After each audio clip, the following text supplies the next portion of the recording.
শাহরুখ খান থেকে দীপিকা পাডুকোন, অক্ষয় কুমার থেকে ঋত্বিক রোশন বলিপাড়ার প্রথম সারির তারকা হওয়া সত্ত্বেও হলিউডের ছবিতে অভিনয়ের প্রস্তাব ফিরিয়ে দিয়েছিলেন অনেকেই। চলুন জেনে নেওয়া যাক কারা হলিউডে অভিনয় করার প্রস্তাব ফিরিয়েছেন। 2009 সালে প্রেক্ষাগৃহে ড্যানি বয়েলের পরিচালনায় মুক্তি পায় স্লামডগ মিলিয়নিয়ার। এই ছবিতে অভিনয়ের প্রস্তাব দেওয়া হয়েছিল বলিউড বাদশা শাহরুখ খানকে।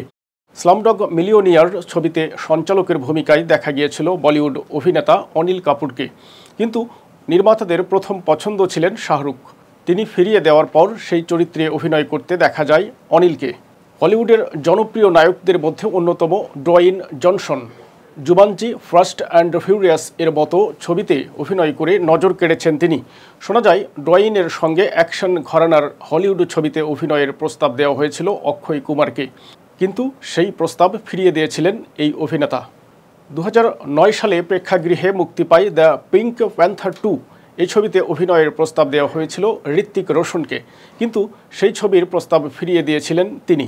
দ্য পিঙ্ক প্যান্থার 2 ছবিতে ঋত্বিককে অভিনয় করতে দেখা না গেলেও অভিনয় করেছিলেন ঐশ্বরিয়া রায় বচ্চন। এছাড়া ব্র্যাড পিট অভিনীত ট্রয় ছবিতে অভিনয়ের প্রস্তাব দেওয়া হয়েছিল ঐশ্বরিয়াকে, কিন্তু সেই ছবিতে অভিনয় করতে রাজি হননি তিনি। 2015 সালে প্রেক্ষাগৃহে মুক্তি পায় ডিন ডিজেল অভিনীত ফিউরিয়াস 7। বলিপাড়া সূত্রে খবর, এই সিনেমায় অভিনয়ের কথা ছিল বলিউড অভিনেত্রী দীপিকা পাডুকোনের, কিন্তু তিনি সেই প্রস্তাব ফিরিয়ে দিয়েছিলেন। শোনা যায় সঞ্জয় লীলা ভনশালীর গলিও কি রাসলীলা রামলীলা সিনেমার শুটিং নিয়ে দীপিকা এতটাই ব্যস্ত হয়ে পড়েছিলেন যে ফিউরিয়াস 7 এর শুটিংয়ের জন্য সময় বের করতে পারেননি।